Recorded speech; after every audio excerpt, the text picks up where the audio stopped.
Philadelphia schools are underfunded compared to the other schools in Pennsylvania. There are too many students that are so used to being silenced against making a change. There are reports about broken books, tiered ceilings, and poor resources in some of the schools in Philadelphia.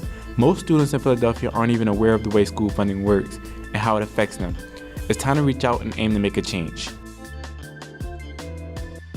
I know books that are like taped and missing pages and stapled. Also like chairs that are broken down, missing legs. Ceilings of the classroom and hallways that are like broken down and like the tiles fall apart. It makes me like less energetic to go to school because the environment do affect like the way you want to learn. At my current school, I'm very lucky to be at a small school. And in terms of paper, there are some schools where it's like, you just don't mess with anyone else's paper. One thing that is really lacking here is we have one art teacher and one Spanish teacher.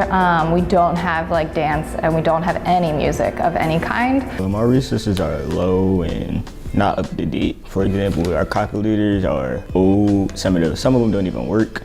I shouldn't have to come to school and buy my own calculator, my own laptop, and all of that. That should already be there. I always say if you don't give a kid anything better, you can't expect better from them. So if we're giving our students textbooks from the 1990s that haven't been updated, you can't expect them to do much better. That's not the case in every classroom here, but across the city in general, we're way underfunded.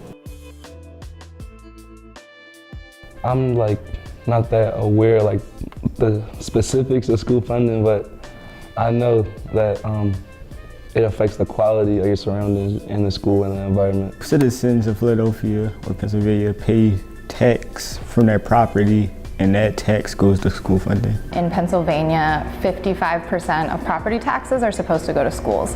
And so what that ends up meaning is that in the areas where you have a lot of property owners, the schools will get more funding. But in areas where you have a lot of renters, schools just don't get as much money. So looking at our environment here in Philadelphia, you'll see where we fall in the paradigm of educational resources. Since we live in a low-income neighborhood, we don't get that much funds. A huge problem in Philadelphia is the 10-year tax abatement. So the 10-year tax abatement has been around for a little while, and what that means is that developers can come in, build what, like, I feel like luxury apartments are being built all over. This school is surrounded in the immediate, in like less than a block away, we have a housing project here, one right behind the school, one or two over here, and I can pretty much guarantee that none of them are paying taxes. So even though they're in our area, which should be sending money into our schools, because they have those tax abatements, they don't have to pay them, which basically means like our city is subsidizing these developments at the cost of our students. Those big high rises in the gentrified areas such as Manayuk and Fishtown, where all these big buildings are going up and they cost anywhere between $400,000 to $1 million a pop, and they're not being taxed on it. That's all money that's being stolen, in my opinion, from our students. I feel like the city's robbing our students of a proper education through the tax system. I feel like everybody should know how school funding should work because your money goes into it, so you should know what exactly it goes into.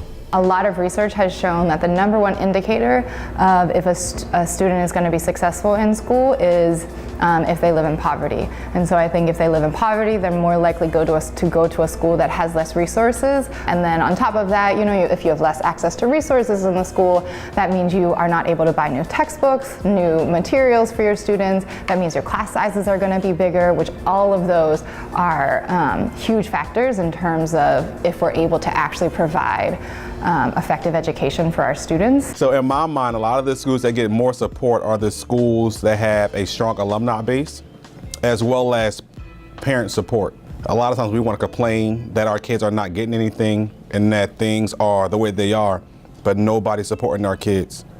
So I feel like sometimes as teachers, we're in a battle that we just can't win because we don't have enough parents. And I can't say all parents, but we don't have enough parents backing us to back their children. I often come back to the purpose of education should be to help students be able to govern their own lives, but unfortunately, if schools are kind of being set up to fail with the lack of resources, then they just sort of are these factories that are just teaching compliance and just teaching students to to obey authority.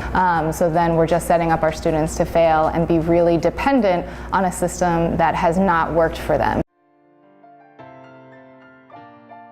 I make sure that our resources is up to date and there's enough resources for everybody. I would like to see all schools being funded the same, regardless of where the school is located. I think school with equitable funding is one part, and a very important part, towards creating the schools where students are learning, where students are engaged, where students are using what they learn to then make their communities better and to make changes that they want to see outside of school. And I think equitable funding will help us get to creating those sort of schools. We need to realize that as students, we do have a voice. We deserve a new system to fund our schools. Let's talk to our government officials. Let's join organizations that advocate for the changes we want to see. The amount of change we see depends on how hard and how smart we fight.